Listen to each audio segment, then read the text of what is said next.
കൂട്ടി വരാന്ന് പറഞ്ഞ് പ്രകാശേട്ടൻ പോയിട്ട് എത്ര നേരമായി, ഇനിയും കാണുന്നില്ലല്ലോ.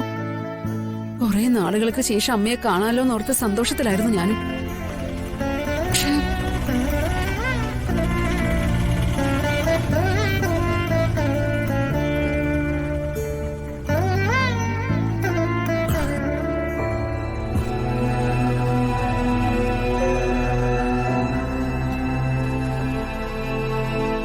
കൊടുക്കാനുള്ള ഗിഫ്റ്റ് വാങ്ങി വന്നിരിക്കുക അച്ഛൻ.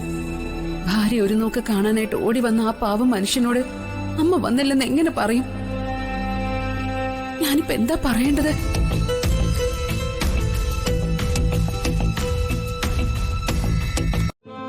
ചന്ദ്രു, ചന്ദ്രു എവിടെ മോളെ? അമ്മ വന്നില്ലച്ചാ. ചന്ദ്രുവിനെ കൂട്ടാൻ പ്രകാശം പോയിട്ട് ഒരുപാട് നേരമായില്ലേ? അവനെന്താ അത്ര വൈകുന്നത്? അത് അച്ഛ, ചിലപ്പോ അമ്മയും അച്ഛൻ എന്തെങ്കിലും ഗിഫ്റ്റ് വാങ്ങാൻ കയറിയിട്ടുണ്ടാകും. അതിന്റെ ഒന്നും ഒരു ആവശ്യം ഉണ്ടായിരുന്നില്ല. മോള് പ്രകാശനെ ഒന്ന് വിളിച്ചേ, അവരെവിടെ എത്തിയെന്നെങ്കിലും ഒന്ന് അറിയാവല്ലോ. അല്ല, അച്ഛൻ അമ്മയ്ക്ക് എന്ത് ഗിഫ്റ്റാ വാങ്ങിയത്? അത് പിന്നെ ഞാനേ. വേണ്ട, ബുദ്ധിമുട്ടുണ്ട. ഞാൻ പ്രകാശേട്ടനെ വിളിച്ച് അവരെവിടെ തിന്ന് ചോദിക്കാം.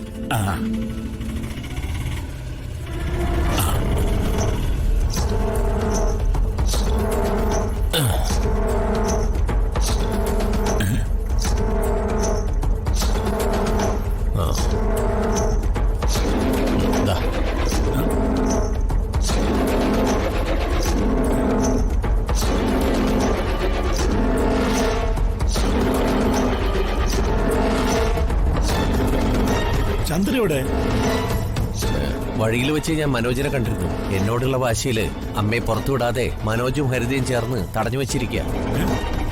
നീ പോന്നോ? അമ്മയെ ബലമായി പിടിച്ചുകൊണ്ടുവരാനുള്ള ശക്തിയും പ്രാപ്തിയും ഒക്കെ എനിക്കുണ്ട്. പക്ഷേ അതിന് വയ്യാഞ്ഞിട്ടുമല്ല. ഞാനത് ചെയ്താൽ ചേട്ടനും അനിയനും തമ്മിലുള്ള ബന്ധം വഷളാകുന്നതിന് അതൊരു കാരണമാവും. അതുകൊണ്ട് അമ്മയെ കയറി ഒന്ന് കാണുക പോലും ചെയ്യാതെ ഞാനിങ്ങ് തിരിച്ചു പോന്നു. സമ്മതിക്കില്ല ഞാൻ. എന്റെ ഭാര്യയെ തടഞ്ഞു വെക്കാനുള്ള എന്ത് അവകാശമാ മനോജിനും ഹരിതയ്ക്കും ഉള്ളത്? അച്ഛാ, ഇത് മനോജും ഹരിതയും കൂടി മുൻകൂട്ടി ആലോചിച്ചുകൊണ്ടുള്ളൊരു തന്ത്രമാണ്. അമ്മയെ വിടാതെ തടഞ്ഞു വെച്ചിരിക്കുന്നു എന്ന് അച്ഛൻ അറിയാനാ. അമ്മയെ എന്ത് ത്യാഗം സഹിച്ചും അച്ഛൻ കൂട്ടിക്കൊണ്ടുവരുമെന്ന് അവർക്കറിയാം.